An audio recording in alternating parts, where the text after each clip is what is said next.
first of all, Happy New Year guys! Happy 2026! If you're preparing for your IELTS this year, this video is very important for you. Soalnya kira-kira ini banyak banget yang nanya ke aku tentang IELTS 2026, ada yang berubah nggak sih? Emang bener paper base bakalan dihapus? Terus ada juga yang bilang kalau soal-soalnya tuh kerasa beda yang sekarang.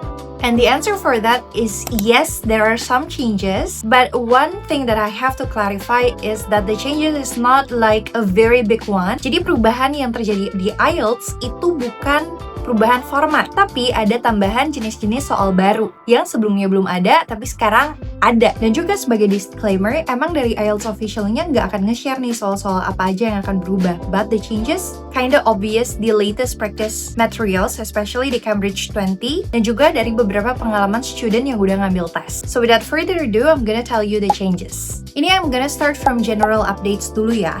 If you want to take paper-based test, urutan tesnya akan beda. Kalau dulu starting from listening to writing and then speaking, yang sekarang they will start from writing, reading, and listening. Dan tesnya pun harus menggunakan black ink pen yang akan disediain langsung dari test centernya.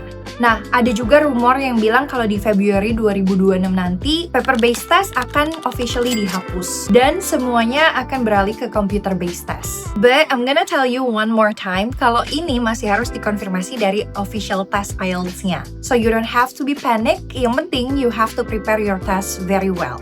Now let's move on to more specific changes. Starting from the listening test. Perubahan yang paling kelihatan di listening adalah dari pola questionnya. Misalnya dulu di listening part 1, the question will be about form completion dan polanya akan cukup predictable. Tapi untuk sekarang, the question will be more randomized. Di section 1, kamu bisa dapat multiple choice atau bahkan matching information. Nah, untuk tipe pertanyaan map, aku juga baru lihat di Cambridge 20, there's something new, di mana kamu akan nemuin kata-kata you are here, yang pastinya bisa ngebantu kamu secara visual, dan pastinya expect kamu untuk find the direction easily. Intinya perubahan yang terjadi adalah tipe soal yang akan keluar. It will be more randomized, tapi untuk tipe conversationnya, I think it's still similar with the previous test. And for IELTS listening test in 2026, you have to stop memorizing the pattern. Lebih fokus untuk melatih understanding the meaning, so you're not only hunting for the keyword. Now let's jump into the reading section. Kalau di tes sebelumnya di tahun 2025, soal tentang matching headings itu lumayan banyak. Terus ada beberapa soal juga yang fokus ke main idea of the paragraph. But this year, fokusnya akan lebih ke detail comprehension. So instead of finding the matching headings, kamu akan lebih banyak nemuin matching information. Atau mungkin matching sentence ending. Artinya apa? Skill reading yang harus kamu perdalam adalah understanding the specific details instead of just the main idea of the paragraph. You also need to understand about the specific information from the question. And if you want to achieve a higher score, you also need to practice the accuracy in reading. Ketiga, yang gak kalah penting, writing. Waduh, writing, soal yang kemarin aja masih susah. Gimana dengan yang sekarang? Actually, perbedaannya gak yang kayak signifikan banget sih. Cuman ada tambahan soal-soal yang modelnya jauh lebih baru. Di writing, especially for task 1, there will be more tables, there will be more graph. So, kebanyakan soal yang akan keluar akan tentang multiple graph, tapi yang triple gitu, yang triple graph. Dan secara data, secara angka itu akan lebih kompleks. It means you must stop explaining every data that is written or given from the graph. Karena yang diuji sekarang adalah your ability to identify the trend, make clear comparisons, and also focus on the most significant features. Jadi kamu harus berhenti untuk ngedeskripsiin datanya satu-satu. Sedangkan changes in writing task 2 adalah pertanyaan yang dulunya terkesan general, kayak do you agree or disagree, or you have to discuss about advantage and disadvantage.